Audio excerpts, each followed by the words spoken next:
और खबरों में आगे बढ़ते हैं। साल 1978 में संभल में हुए दंगों की जांच की खबरों पर संभल पुलिस ने स्थिति साफ की है। संभल के एसपी ने जानकारी दी है कि दंगों की दोबारा जांच की खबरें अफवाह हैं। एसपी ने कहा कि शासन की ओर से 1978 में संभल में हुए दंगों की तत्कालीन जांच रिपोर्ट तलब की गई। संभल पुलिस की तरफ से इसे लेकर रिपोर्ट भेजी जा रही है।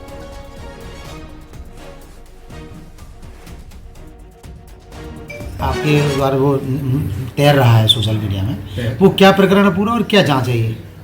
ये एक भ्रामक सूचना सोशल मीडिया पे और कई अन्य जगहों पे फैलाई जा रही है कि 1978 में जो सांप्रदायिक दंगे जनपद संभल में, उस जमाने में जनपद मुरादाबाद जो था, संभल कस्बे में हुए थे, उसके बारे में दोबारा जांच कराई जा रही है। इस तरीके का कोई वाकया नहीं है। माननीय एमएलसी श्री चंद शर्मा द्वारा एक 17 तारीख को पत्र दिया गया था। रूल नंबर 115 जो है उसके माध्यम से शासन द्वारा एक आख्या मांगी गई है, जिसमें 1978 में दंगों के संबंध में जो भी सूचना है वो उनको प्रदान की जाए। उस सूचना को संकलित किया जा रहा है। उस सूचना संकलन के बाद में शासन को प्रेषित की जाए। सर, अगर शासन मांग रहा है तो इसका मतलब ये तो समझा जा सकता है कि आने वाले दिनों में सरकार संभल दंगों की 1978 की जांच करा सकती है। श्री चंद शर्मा जी द्वारा 115 रूल के अंतर्गत जो जांच के संबंध में आख्या मांगी गई है, उस आख्या के लिए जो सूचना है वो संकलित करके वापस शासन को भेजी जाएगी।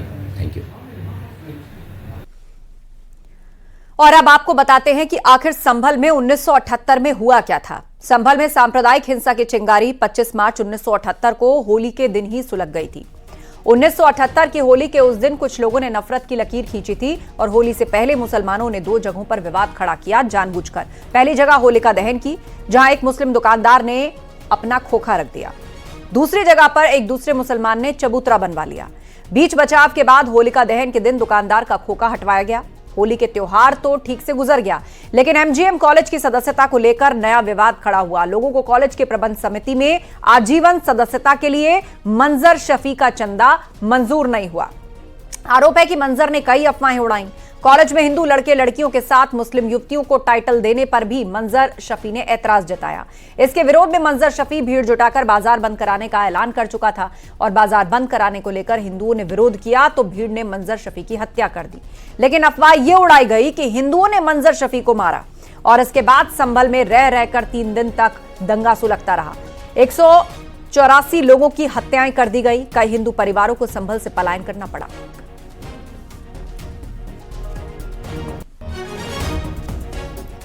पुलिस ने दोबारा जांच की खबरों का खंडन किया है, लेकिन इससे इनकार भी नहीं किया है। हालांकि कुछ दिनों पहले यूपी विधानसभा में सीएम योगी ने कहा था कि संभल हिंसा का सच छिपाया जा रहा है और उस सच को सामने लाना चाहिए। हम तथ्यों को छुपा करके कब तक जनता को गुमराह करेंगे? हर व्यक्ति जानता है कि माननीय न्यायालय के आदेश पे सर्वे का कार्य हो रहा था और सर्वे हो रहा था। दोस्तों, मैं आपसे पूछना चाहता हूं, आप पश्चिम में जाएंगे, पता नहीं आप कैसे हैं, आपके पूर्वज भी हो सकता है, और पश्चिम उत्तर प्रदेश के हमारे सभी लोग अपने सामान्य संबोधन में राम राम ही कहते हैं। तो जय श्री राम कहां से सांप्रदायिक संबोधन हो गया? कहां से सांप्रदायिक संबोधन हो गया? वहीं 1978 में हुए संभल दंगों को लेकर शासन की तरफ से मांगी गई रिपोर्ट पर सियासी घमासान शुरू हो गया है। मेरा एक सीधा सा सवाल, 1978 में जब ये दंगे हुए थे संभल में, तब तो जनसंघ की सरकार थी ना, जनता पार्टी की सरकार थी ना। यही लोग तो जो आज जांच कराने जा रहे हैं सत्ता में थे। मैं फिर कहता हूं, एक हाई कोर्ट के जज से जांच हो, इन 4 हत्याओं का दोषी कौन है वो सामने आए, किसने सर्वे की रिपोर्ट का दुरुपयोग किया है। लेकिन क्या हमारे आप उत्तर प्रदेश के निवासियों को ये भी बताना चाहेंगे कौन थे मुख्यमंत्री उस जमाने में? 1978 में रामनरेश यादव जी मुख्यमंत्री थे और जनसंघ उसके अलायंस में थी। मरहूम कल्याण सिंह जी मिनिस्टर थे। आज के बिहार के जो हमारे गवर्नर हैं आरिफ मोहम्मद खान, वो उस जमाने में मिनिस्टर थे। 1978 में अगर हिंदुओं के साथ कोई जुल्म हुआ तो आज ये भाजपा के जो नेता अभी भी हैं, तो क्यों खामोश थे? संभल को लेकर दिगंबर जैन समाज के युवा क्रांतिकारी संत मुनि आदित्य सागर महाराज जी ने बड़ा बयान दिया। उन्होंने कहा कि जिस धर्म के विशेष और अवशेष निकल रहे हैं वो स्थान उसी धर्म के लोगों को सौंप देना चाहिए। वहीं महाकुंभ को लेकर भी उन्होंने बयान दिया है। मेरा ये मानना है कि आज के समय में राजनीतिक चीजों को अलग करके अपन देखें, अगर कहीं से कोई प्रतिमा जी या कहीं कोई तथ्य निकलता है तो फर्स्ट स्टेप ही होना चाहिए कि जो जिस दर्शन की है उस दर्शन वाले को दे देना चाहिए। अगर वो लेने तैयार नहीं हो तो फिर म्यूजियम आदि में रख देना चाहिए। अगर निकलता है तो रखना चाहिए। जैसे कंकाली टीका रहा तो उस कंकाली जो टीका था, टीला, कंकाली टीले में भी बहुत सारी चीजें निकली और जैन दर्शन के बहुत सारे अवशेष निकले मथुरा के कंकाली टीले में। तो अभी जो उस समय गवर्नमेंट थी उसको ढाक दिया। मेरा मानना है कि वहां भी खुदाई करेंगे जो सनातन परंपरा के बहुत सारे अवशेष आएंगे, जैन, बौद्ध और हिंदू, इन तीनों के दर्शन की बहुत विस्तृत अपन को चीजें मिलेंगी। और गवर्नमेंट को मेरा व्यक्तिगत मानना है कि उसी संप्रदाय को देना चाहिए, क्योंकि चीज तो उनकी है, थोड़े दिन बाद भी निकली हो लेकिन हकदार तो वो ही है। वक्फ बोर्ड पर सीएम योगी का बड़ा बयान सामने आया। उन्होंने कहा कि वक्फ बोर्ड है या भूमाफियाओं का बोर्ड। 1369 फसली से अब तक की जांच करवाई जाएगी। एक एक इंच जमीन वापस लेंगे, एक एक राजस्व की जांच कराएंगे, वक्फ के नाम पर किए गए कब्जे मुक्त कराएंगे। सर्जरी एक बार होगी और उस सर्जरी के लिए हमें तैयार रहना होगा।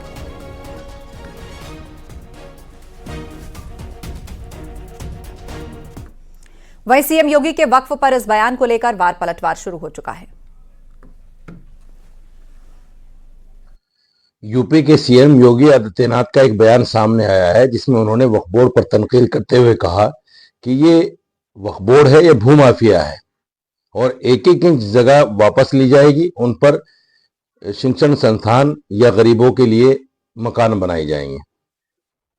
ये किसी भी संवैधानिक पद पर बैठे हुए व्यक्ति के लिए एक शर्मनाक बयान है, क्योंकि वक्फ बोर्ड पार्लियामेंट से पास शुदा एक वक्फ एक्ट के तहत बना हुआ है।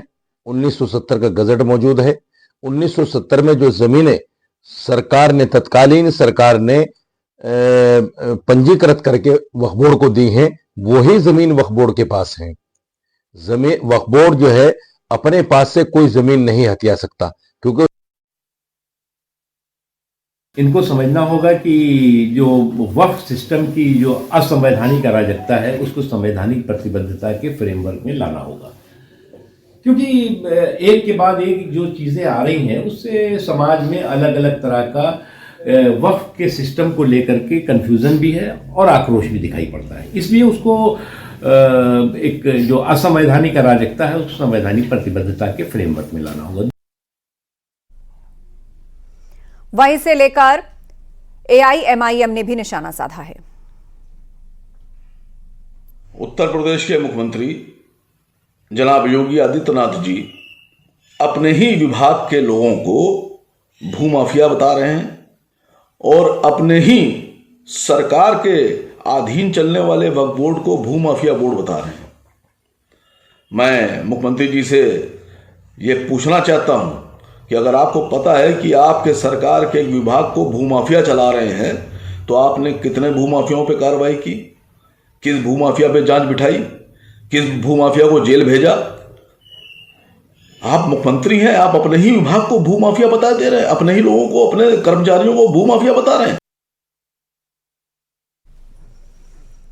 अखिलेश यादव ने दिल्ली चुनाव में अरविंद केजरीवाल को समर्थन देने का फैसला किया। इस पर तंज कसते हुए ओपी राजभर ने कहा है कि दिल्ली में समाजवादी पार्टी का वोट बैंक है ही कहां, वो दिल्ली में इसलिए लड़ेंगे ताकि भारतीय जनता पार्टी मजबूती से चुनाव जीते। उन्होंने मध्य प्रदेश में बीजेपी के मदद की है, ये ओपी राजभर ने कहा। अखिलेश ने उत्तराखंड में कांग्रेस को हराया और बीजेपी को जिताया। तो वहां कई गो उठवे हैं समाजवादी पार्टी का समाजवादी पार्टी को वहां कहा है कि समर्थन करेंगे। गलत रहना, मध्य प्रदेश लड़े, भाजपा का सरकार बनाए, वहां भी बनवा के आए। गए तो थे उत्तराखंड में उपचुनाव लड़ने, जीतने गए थे, कांग्रेस को हरवा के आए। यही नहीं उनका इतिहास है।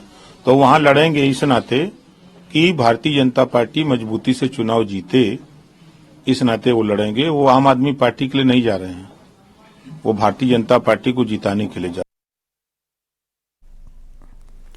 दिल्ली में आपको समर्थन देने पर सपा सांसद हरेंद्र मलिक ने कहा कि सपा विघटनकारी ताकतों को रोकने की लड़ाई लड़ रही है। दिल्ली में कांग्रेस लड़ाई में नहीं है और दिल्ली में बीजेपी को रोकने के लिए आम आदमी पार्टी सशक्त है। विघटनकारी ताकतें हैं जिनमें हम भारतीय जनता पार्टी को मानता हूं, उसको रोकने के लिए हमेशा लड़ाई समाजवादी पार्टी लड़ती रही है, जो धर्म के नाम पर लोगों को बांटते। सबसे ज्यादा लड़ाई तो हम उत्तर प्रदेश में हम ही झेल रहे हैं, हमारी पार्टी झेल रही है।